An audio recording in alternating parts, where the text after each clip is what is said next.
Well, great.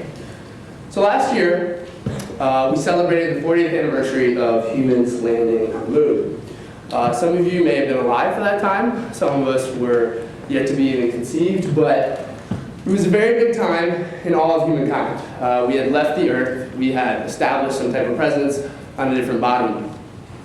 It's very important during this time. Sort of the entire world was captivated, and no one really knew what this meant. And during the time, the Apollo program, which is basically NASA, had a motto, and that was, even though we're sending humans to space, we don't want to put them at risk. And so that motto was that failure just wasn't an option. And so when Apollo 13 happened, it started to captivate the world again, because there is this sort of opportunity, this time where humans might actually die doing space travel. Like, this is so absurd. And so Kranz, there's a famous picture, he was the flight director at the time, of him saying failure isn't an option. And if you guys have seen Apollo 13, you remember the scene and whatnot. And so when we fast forward to what NASA does today, it's basically a couple things. There's the shuttle. It's probably what you guys hear and read about most in the news. That's how we get to the International Space Station. There's the big weather satellites and how we do our science. So all the data we get for all the climate change and the weather that we get every day. And then there's things like communication and the various military satellites that are out there. And when we look at all of these, we kind of say, wow, they're all really big, kind of shiny, they're pretty, but there's really one thing that they share in common, and that's they're all very, very, very expensive. And so because these things are so expensive, we think, well, we can't fail at them, right? So when the government goes ahead and spends $1 billion or $2 billion, and then you guys hear about a satellite blowing up in space or crashing down to the Earth, you think, well, what are we doing? Why are we spending this kind of money? So we really have to make sure that they don't work, or that they do work. That they do work when they get there. And so when we start to decompose what's really in there, it's really just one big circuit board. We think about how have electronics evolved in the last 20 years. Well, there's cell phones. You guys all remember the brick sort of analog phones that you would take big strong man to pick up and put in your ear. And then nowadays we have iPhones that basically can tell us the weather and if Michigan is losing or winning in basketball. And it's a great tool for us. And that's really all due to Moore's Law, which basically said that electronics are getting smaller, yet the capabilities are increasing. So we can start to do more things in little packages. When we look at spacecraft, it hasn't changed. We still have these huge, big, monolithic spacecraft. And the reason is because it costs so much money to build these things that taking any type of risk is just completely out of the question. And so this presents a very difficult paradigm that I think almost everybody in the crowd will resonate with. And that's if you're scared to take risks, and if you're scared to fail, it's very, very difficult to innovate. And so how do we deal with that in the aerospace industry? And how do I deal with it as a 23-year-old who doesn't want to go with the standard that they're trying to teach me? And so that's exactly what we did. I was in Los Angeles working for the Boeing company, big corporation, and myself and my buddy Yang Lee, who was also out in LA working for a corporation called Northrop Grumman, got together and we looked at each other and we said, what are we doing? And the sun started to set, it was really pretty, we sort of looked at each other in the eyes and said, we need to do something different. We're sick of sort of the standard projects that we've been working on. It's time for you and me, Yang, to get to space. Like, we gotta do it. So we get on the phone, call a couple buddies, we do a little bit of research, and we find out there's this thing called a CubeSat out there. And I'll elaborate exactly what a CubeSat is, but basically, it's a satellite that you can get launched for like $40K. And we go, well, $40K, that's perfect. We can easily con our professors into paying $40K to get our hardware to space. So after working with our friends, we basically launched the project in the September of '07. And so going back to what a CubeSat is. A CubeSat's a box, and it's basically a really simple standard. It's a 10 by 10 by 10 centimeter box. And basically what happened is a certain professor at Stanford developed this standard. They also developed an interface for the standard. And so that interface got approved by NASA and the other types of basically launch vehicle companies that launch satellites into space as something we call a secondary payload. So we can basically strap these interfaces onto the rockets, and we could put these CubeSats, these basically little nanosats as we like to call them, in these interfaces, and it would pose no risk or no threat to sort of the big satellite, the real reason the rocket was going up. And so when you look at the standard, it's a 7-page document. If you look at a NASA standard for a satellite, it's more like a 700-page document. And so we were given a box, and it really sort of changed the way we thought about what can we do in space.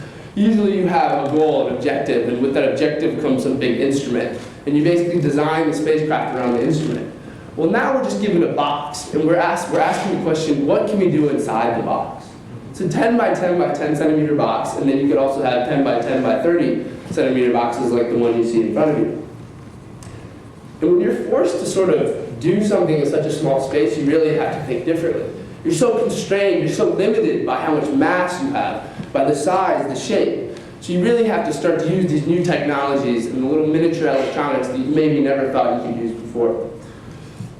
So, we started our project. It was kind of going well. And in, say, March or February, a certain professor came to visit. His name was Jamie Cutler. And Jamie came from Stanford, and at the time he was looking for an assistant professor position at Michigan, so he was applying. And I got to meet him, give him a tour, and he seemed like a good guy. I thought he would be a good addition. Well, 2 months later, we went to what's called the CubeSat Workshop. The CubeSat Workshop is basically a conference where all the different universities and different organizations working on these satellites get together, present, talk about what they're doing. And while I was at the CubeSat Workshop, I found out just how much of a rock star this guy happened to be. And he was actually the PhD student for Professor Bob Twiggs, who was sort of the inventor and the founder for this CubeSat idea. So I find out, I'm like, okay, man, maybe we really need to get Jamie to Michigan. You know, if we can get him, maybe we can start spurring more ideas, we can bring more money in, like we can really start to do really cool things. And so I did what anybody would do, and I got him drunk with a beer. And so I bought him a Heineken, and of course I convinced him, and he ended up choosing to come to Michigan.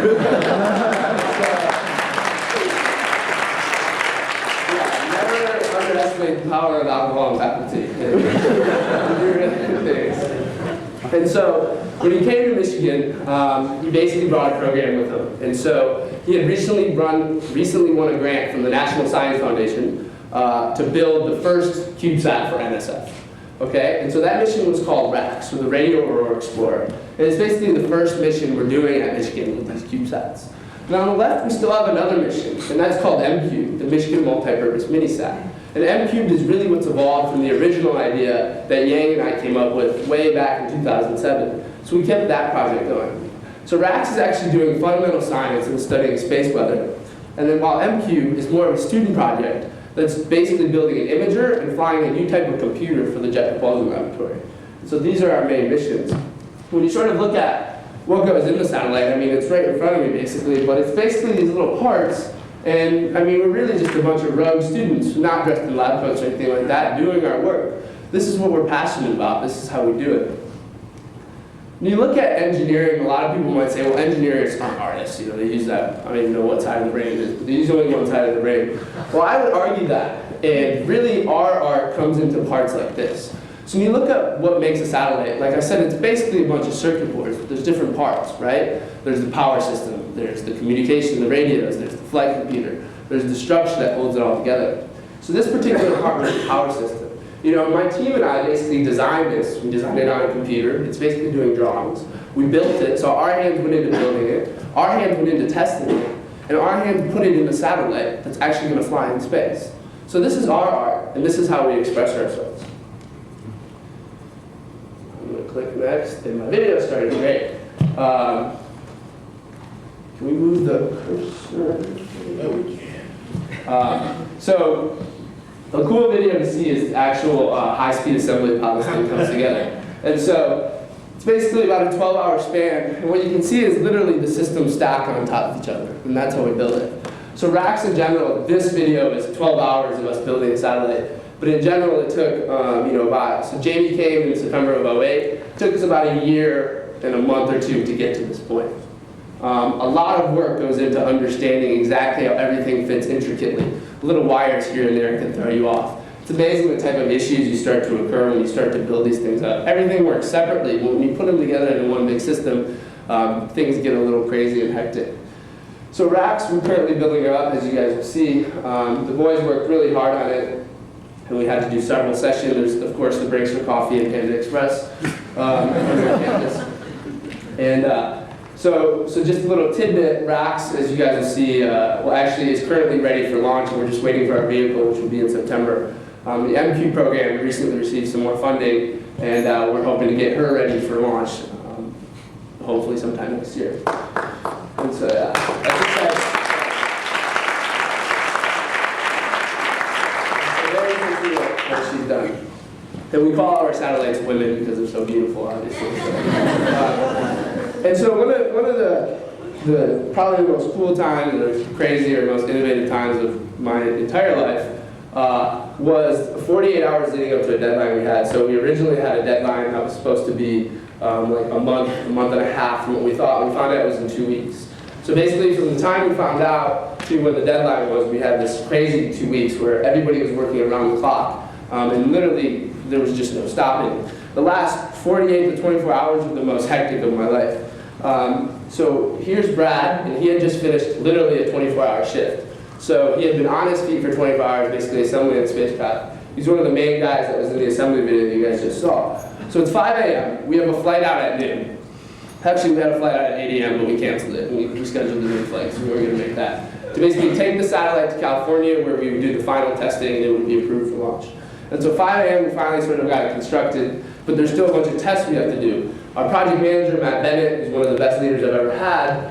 At this point, had slept for about 6 hours in the entire week, so his head started hurting so bad, he was the one that needed to catch a flight. So we sort of sent it home and said, Matt, go relax. By 7 a.m., we're officially hallucinating and dancing around. It was basically the only way we could keep our sanity at that point. By 8 a.m., Jamie, our professor, is asking for us to throw him the satellite. That's a bad idea, but he hasn't slept enough to realize what's going on. By 9 a.m., all of us are focusing on the final amount of testing, and this picture says a lot. And you know, there's something to be said about the team, and there's also something to be said about my faculty advisor. I've never met another faculty advisor that stays up the entire night with you 2 nights in a row to get a project done. His dedication was incredible, and from that, he inspired the whole team. This was truly a team effort, and it was a multidisciplinary team effort. Students from all areas of engineering, even some outside of engineering, helped us create this project, and it was a wonderful experience. The other thing I want to touch on cooperation and team is that we got a lot of help from other faculty members in building this project, facilities, labs, advice, and I want to stress that the power of faculty collaborating is undeniable. And you really can do crazy and wonderful things if faculty work together. 10 a.m. she's ready to go.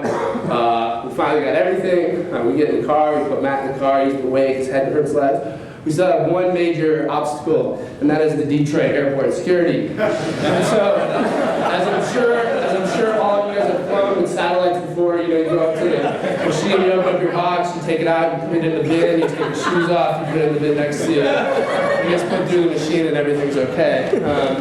Of course, our satellite / you know, whatever you want, the computer, a little bit more expensive. We made it to California okay. And so, just some facts about our project and sort of what we're doing and why we're doing this. The average age at NASA is 51. The average age in the aerospace industry is 44. The average age of our team was 23.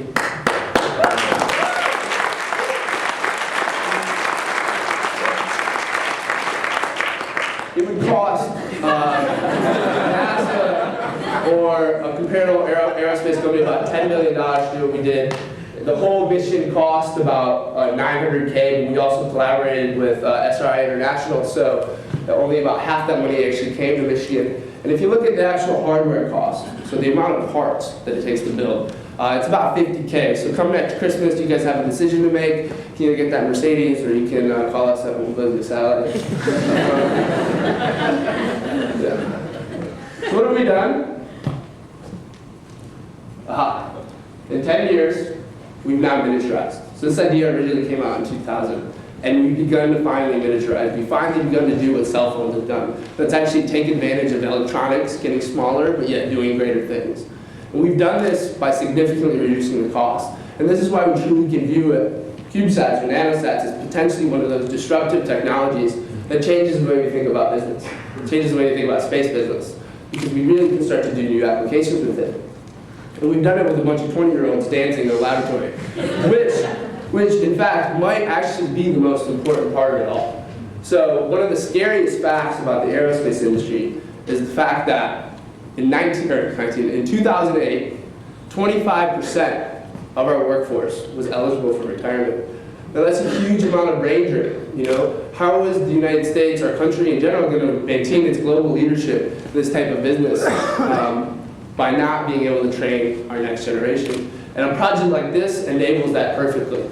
You know, not only does it get us the experience and the knowledge we need to be able to build these systems in the future, but it gives us the passion and it gets us excited and it lets us help think differently than the way that things have been done in the past. Taking a step back and looking at why this is disruptive, we can see that it obviously significantly reduces the cost. And now that we've reduced the cost, we can start to think, well, maybe it's okay if I fail. You know, maybe it's okay if I can take that risk. You know, can I really start to do things really differently? And when you start to take risks, we obviously know we can actually start to innovate and do things really differently. And that means that we can start to think, what are the new applications that we can get from this type of technology? You know, what types of things can we start to do? And so looking at those applications, you obviously all know Google Maps, you know, imaging. So there's things like helping you understand your traffic better, being able to get the most up-to-date images for you. There's things like climate change monitoring. Obviously, we all know that there's an issue going on with our climate, and the more we know, the more data we can gather, the better we can actually help to deal and prepare and plan for these changes. And basically, nanosats will let us get that data for a lot cheaper. There's weather. So the United States are pretty blessed because we have really good weather forecasting. But if you look sort of across the continents, people really don't know what their weather's going to be. It just happens, but they have their own traditional forecasts. Sort of the distributed spacecraft can help get that type of data down to the people who need it. And of course, there's agriculture and planning for our food systems and being able to work on that. And so at Michigan, we looked at this, okay, so we realized that the problem is, you know, how are we going to do it this? We know we want to do it. What we've done is we created what we call the Michigan Nanosatellite Pipeline, which is basically our system, our processing. And on the left side, you have the inputs, ideas. So maybe there's cool technology, just an idea that you have. And then there's entrepreneurial thought. And we go through our process, we build these spacecraft, we launch them, we fly them, we get the data, and out comes the science papers, the flight heritage, the exposure, obviously that educational experience, and then what we truly believe can be some serious entrepreneurial outcomes. And that might also be very important to us. Another really scary fact is that 80% of my graduating aerospace engineering class left the state of Michigan to pursue work. 100% of my graduating master's in space engineering class is leaving the state of Michigan to pursue work. We need to create these opportunities here within our community so that we can bring this work here and that our engineers can stay here and we can sort of build the space market in Ann Arbor, if you want to call it. And so we're very proud of that.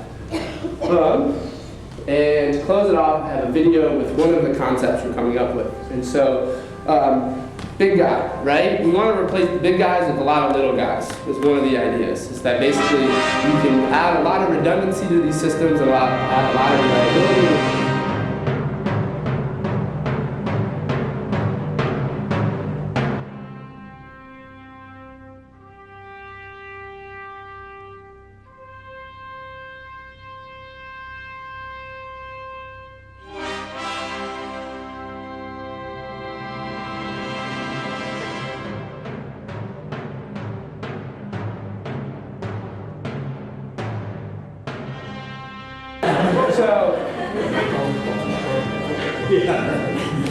So anyways, one of the concepts is that you have this mothership basically that acts as the central data hub, and then you've got these little daughter ships that basically have distributed measurements, communication, whatever your function happens to be. And the little daughter ships feed energy to the mothership, and the mothership basically are feeding energy and/or radio waves, whatever that may be. And then the mothership downlinks the data down to Earth. So the idea is you don't just have 10 or 15, but you actually have hundreds of these, and they all might have to form a big fat net.